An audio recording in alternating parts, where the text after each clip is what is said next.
I'm Alec Hanson, and we're here in my office. About to spend the day with mortgage superstar Brian Border and giving him a marketing makeover. This is brand new.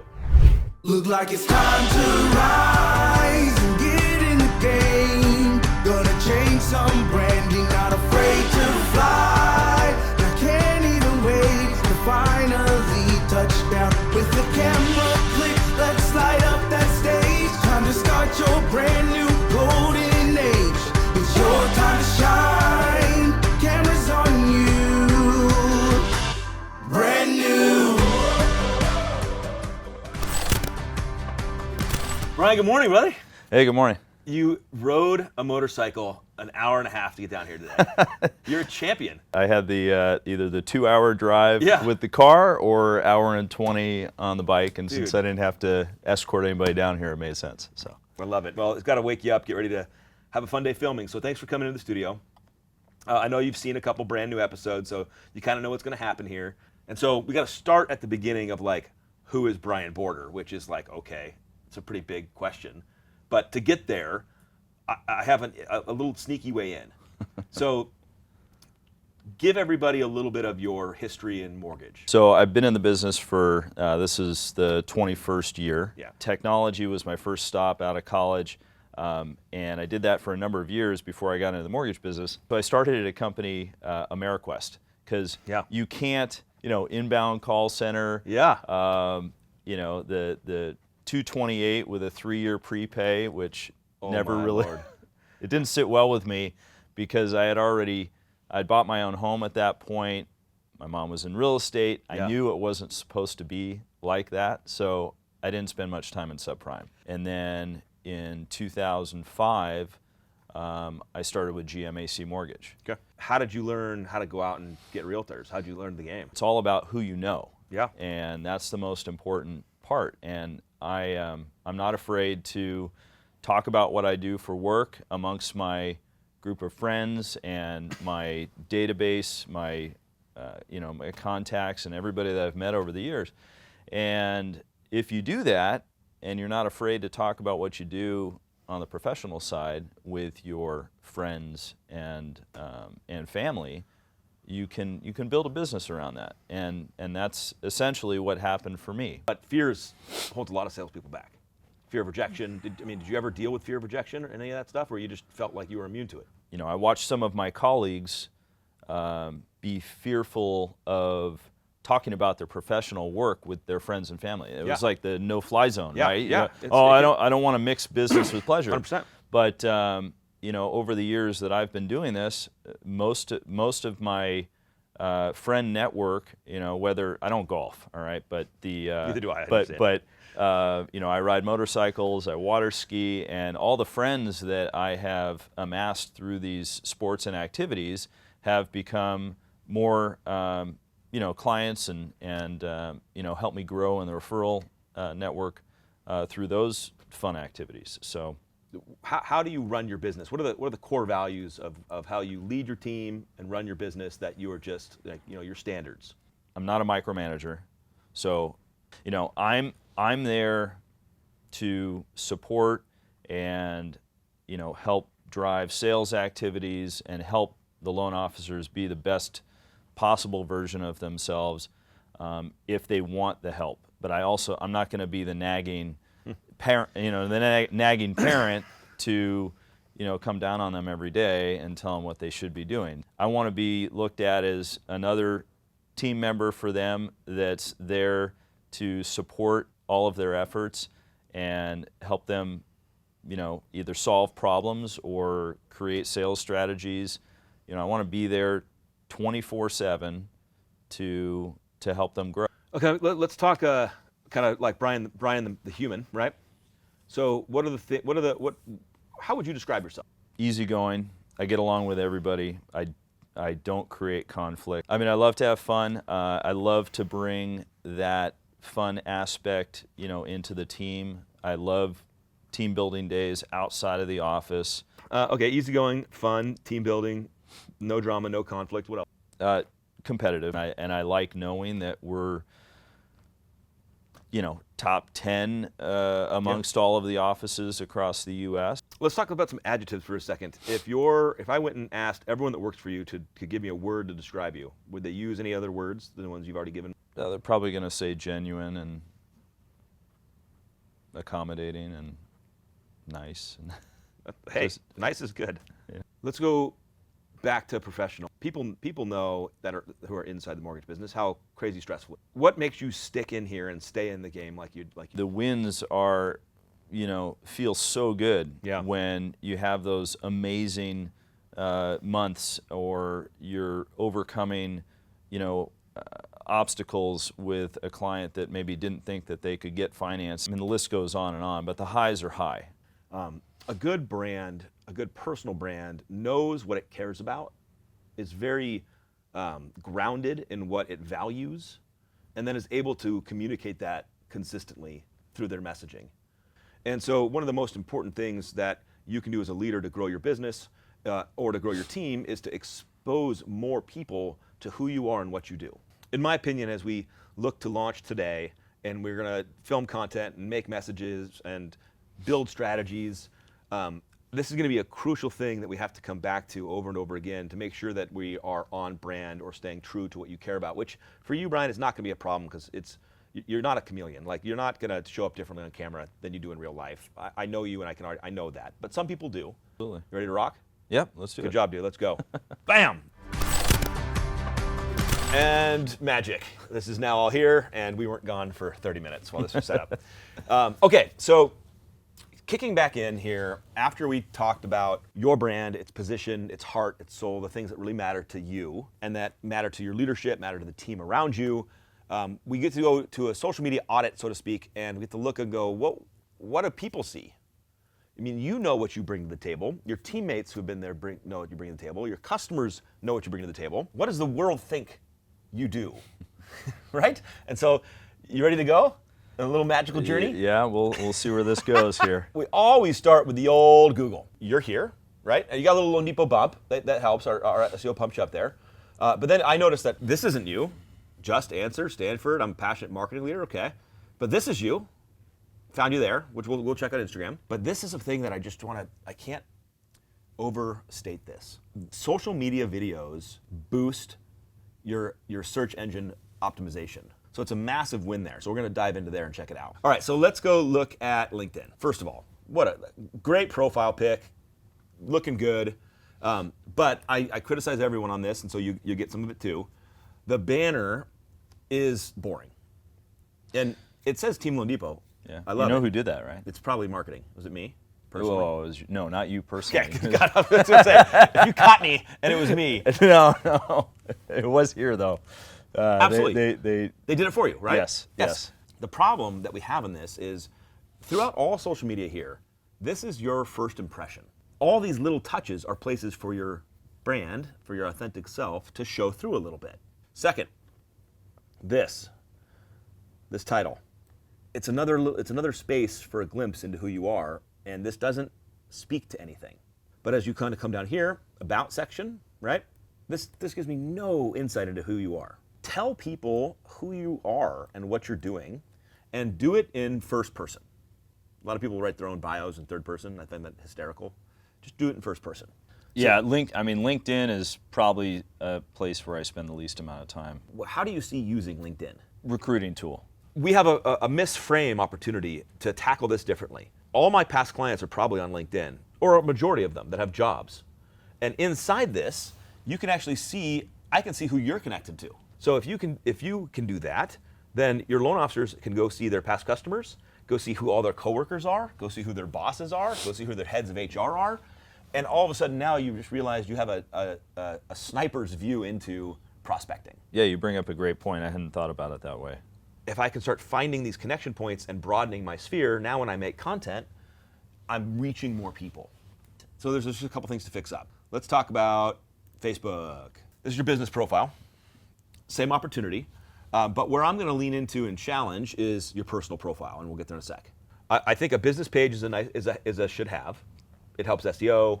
It's a should have, but to focus on it as a tool for growth is very difficult. And the only real reason I would tell anybody to invest into a business page is if they're going to run ads. So let's go click over to personal. Family, but I'll give you a thumbs up, same profile pic. You're active-ish. So, you posted this hysterical, I mean, look at this. Bro, that's what I'm talking about. So honestly, there's not much to critique here, except you might want to look at framing this banner differently, cutting your head off. You can talk more here about what you do. The about section, you can really fill this in a little bit more and make it look like you got a lot, because you got a lot going on in your life. Let's get this kind of built out. But you get passing grades there. Instagram, you're definitely active on Instagram, which is great. And you've got a lot of mortgage content. By the way, I didn't notice any of this mortgage content over on Facebook. No, it's probably just an oversight. Maybe I need to do it the other way around and post it on Facebook first so that it flows over to Instagram. All right. Well, we'll give you some tips and tricks for that. Again, the bio is, okay, but I don't get any heartbeat from this about you. Your opportunity here on all these platforms, including LinkedIn, is going to be to expand your community. Are you doing anything to grow your connections? I make it a point if I'm pre-approving a client that I will then immediately go seek them out on social and make sure I connect with them. Perfect. Listing agents that are on the other end of a pre-approval, I make sure that I connect with them as well. After you're making the daily effort, what's your engagement strategy on the platforms? I have the idea that they're going to see the content that I put out. I don't follow it up with a direct message. Maybe I should. Well, no, let me just give you food for thought. Social media by design is built to be a two-way street. We tend as humans to make it a one-way street where we just put out our thoughts and messages. But the opportunity, especially for your loan officers and you, is to use it to engage in other people's stuff. Sure. All right, well, you have a fantastic baseline. I mean, honestly, I've had some social media accounts that are fully blank, and that's always a different thing. So we got good bones to work with, and we'll take it to the next step.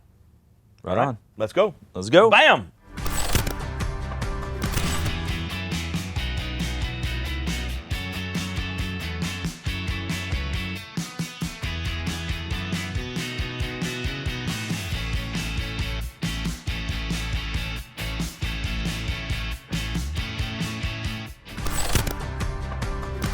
Back again. Back at it. I hope the photo shoot was okay. The pointing. Yeah, we're You handled it all. Perfect. we got it. All the thumbnails. All right, before we get into content, we're going to spend a session really going over a marketing plan holistically. One way to look at this, Brian, is before we get into filming, we actually have to have a strategy. Like, why are we doing this in general? So I like to break this down into a few different areas. Local, digital, and then I like to break it down into different audiences. So your team, referral partners, customers, recruits. From a getting loans perspective, what do you do today to drive business for yourself? My primary focus is on my team's production. Yep. So I have to take a step back and realize that I'm not originating for myself at 100%. So I get a lot of past clients, repeat referral business. I have a couple trusted referral partners. So your business right now, I don't want to say it's on autopilot, but does it kind of feel that way a little bit? It's more of a reactive Yeah. than proactive, go out and hustle. So then most of your then offensive activity is going to be around recruiting and helping your loan officers Correct. grow, right? Yeah, 100%. What is your strategic plan today, or what are you executing against to get your LOs to be as effective as possible? We have daily call strategies set up where the team can dial into a Teams meeting so Okay. that they're not That's every day? every day it's on the calendar. There's the reality of it, Yeah. which is nobody's showing up, and we just hope that the calendar reminder is enough that they need to be blocking out some time to prospect. And what else do you have then on top of that? I also participate heavily in anything, any community-based event, networking opportunities. Let's talk recruits. What's your strategy? So we have 2 standing recruiting calls every single week where Every week. we're making calls and we're texting and we're emailing, we're doing videos and voice recordings to try and get in front of more people in the markets that we want to grow in. Do you have a quote list of candidates? Yeah, so we have our tool with Mello 360 that we can leverage in any market that we want to look for that or market track to identify candidates in certain geographic areas. What's your process to get connected to those people? I don't like it when I get the typical call from the recruiter that says, I'm calling on behalf of so-and-so. So I make it a point that when I'm doing my outreach, I am the local manager in your market, and we haven't connected. I'd like to, at very least, get to know you a little bit. I usually start it off with either a text or a connection on social to try and get a response. Yeah, I mean, is there an objective with it? Like, what's like a size of your branch you want to get to, or is there a number tied to this somehow? So we're already one of the largest branches by far in the company, and I would like nothing more than to not have a higher headcount and just have greater productivity with the people that we have.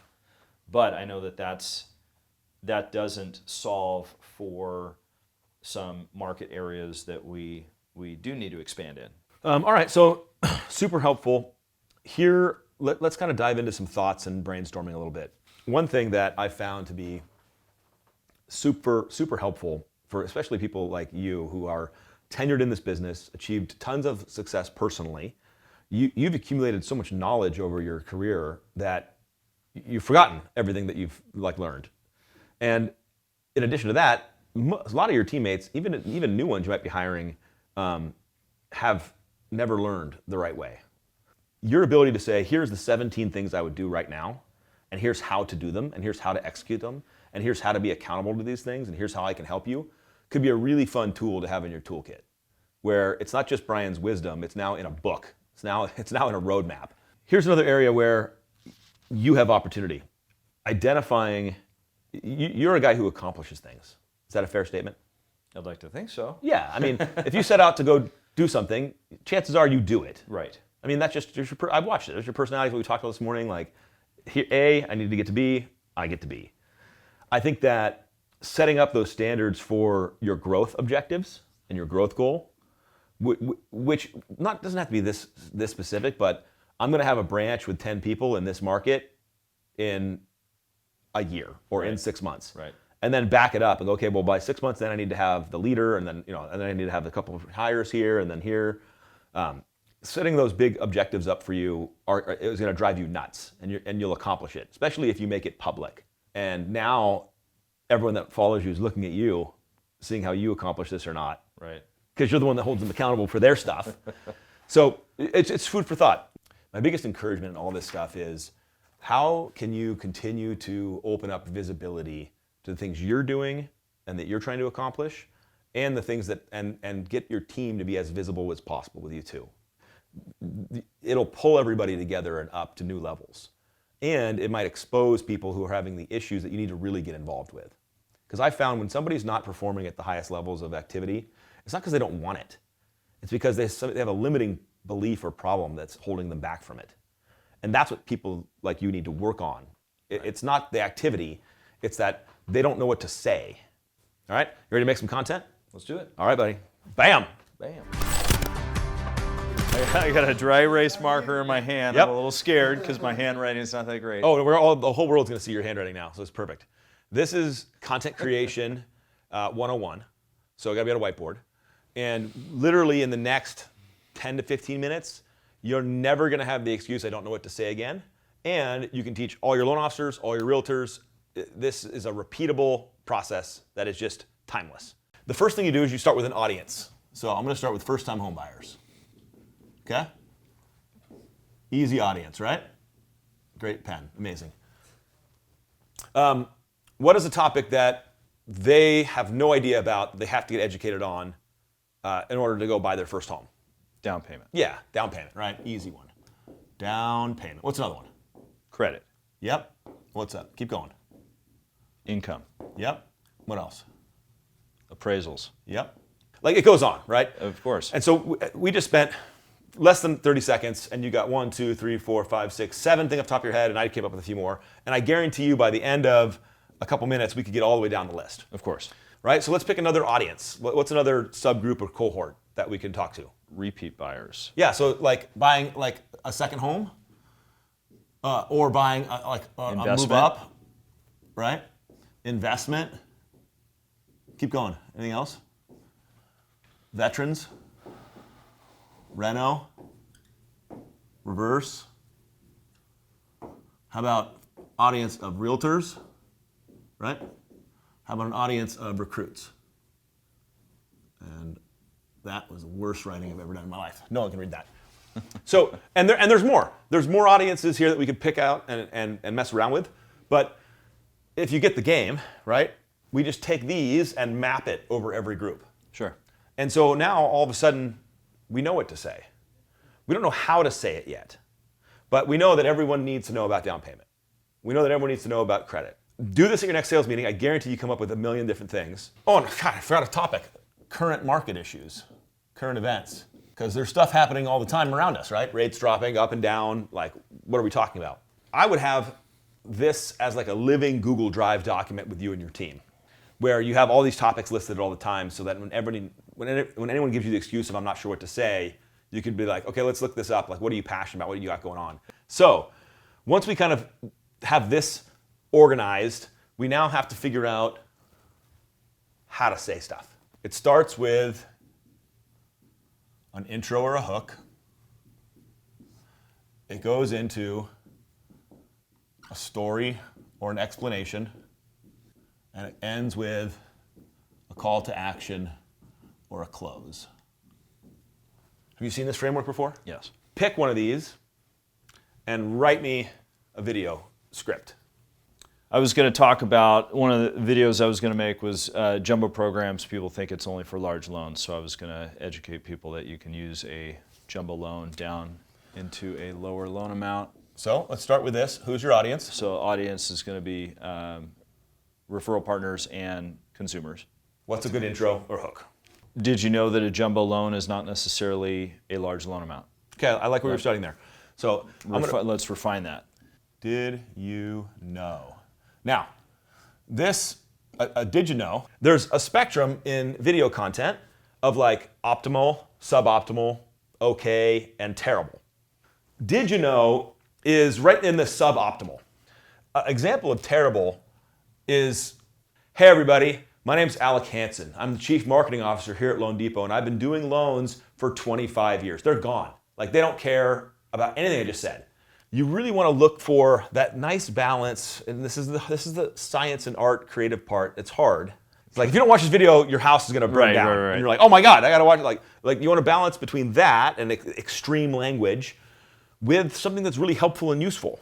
So maybe something more extreme would be a jumbo loan is going to save your next conforming deal, or a jumbo loan is going to save your next deal. Let me explain. And you can even start out with realtors. Like, call the audience. Here, I have 4 ways a jumbo loan is going to save your next deal. Right here, this arrow is a transition. And I use similar language around this, which is simplistically, let me tell you a story. Or in this case, you might say, let me explain. And then you could walk through this in a more conversational way. And then now you're here. Do you see how I kind of flow through that? Yep. All right, so we're going to get off camera. We're going to write a few more intros, a few more hooks, a few more stories and explanations, get all these scripts together, and then we're going to go rock and film in the studio. You ready to go? Let's do it. All right, let's do it. Never feel like you have to, don't go too deep. Stay up here. How much of your earned commission are you going to have to pay back over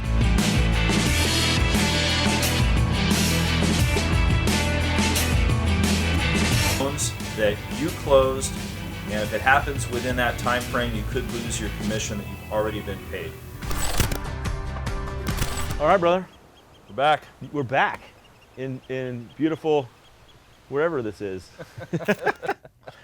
So this is kind of the debrief section, but what I really try to do and why I schedule this is, you know, I'd love for you to share, sit out for you today, what you kind of picked up on today, what you learned today, and really, you know, what would be helpful for other people who are, trying to do what you're doing, run a great team, kick ass, produce, help people? Well, we touched on a few things. It wasn't just all about, social media. So definitely, identified some areas where, I could increase my focus for, running the team better. And we also spent some time, really diving into an uncomfortable area for me, which is video, and what to say and how to say it. And it certainly helps being able to break it up and and have multiple takes. So how did you feel about walking through the office filming yourself? A little awkward, but I'm sure that's just the nature of the game, right? I love that perspective, and yes, like a lot of the game is uncomfortableness, but a lot of sales is uncomfortableness. And when we can help great salespeople understand that those are connected uncomfortables, we can start to manage it better, because you've gone through extreme discomfort to get where you are in your career. But as you push through that and you manage what's important, you end up being able to do things that you never thought you could do before, and then it expands new horizons. And most of video is reps. Sure. What are you going to take back to your team? What do you think? What do you think is helpful for your team? Well, I think the structure for the videos is definitely key. As many times as we've gone through topics, I think it was helpful to script it out and break it down. And what are your initial thoughts? Because I know you're still you're gonna bake this and you're gonna think about it. But what are your initial thoughts on what structure you might want to be inputting into your life to get more frequent in the social world? I think it comes down to something as simple as time blocking on a calendar. Setting some time, just like we did today. Yeah. Block out the day, and this is what we're going to do, and knock out a bunch of filming at once, as opposed to trying to spread it out during multiple days of the week. So I'm convinced that video call nights of like whoever is going to be willing to get in there on your team at whatever day and time, where it's like, hey, I'm going to come with intros, I'm going to come with some script ideas, I'm going to come with stuff, and we're all filming for an hour, and we're going to share ideas, and we're going to bounce each other off. Like I'm going to watch you doing it, you're going to see me doing it in my, like we're going to be doing it. I think there's something to that momentum that can help people get through this. Yeah, no, I agree. There is definitely some comfort having, your peers there together, cheering you on and helping you with, the scripting and well, especially now that you've gone through this. Yeah. You can actively coach the LO more than anybody else. You can sit there and be like, hold on, no, say that again, do it again. And you could give them pointers, because you've now taken a step forward, and you can always, pull someone up right behind you. Absolutely. So I appreciate you, buddy. Very cool. Thanks for spending the day.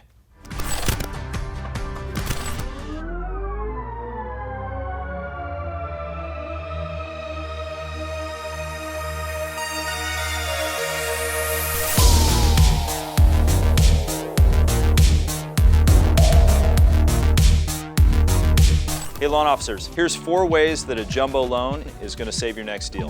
Loan officers, how much of your commission that you've already been paid? Have you ever had condo projects that are not approved with Fannie Mae or Freddie Mac? As an originator, using this technology, it's completely changed my life.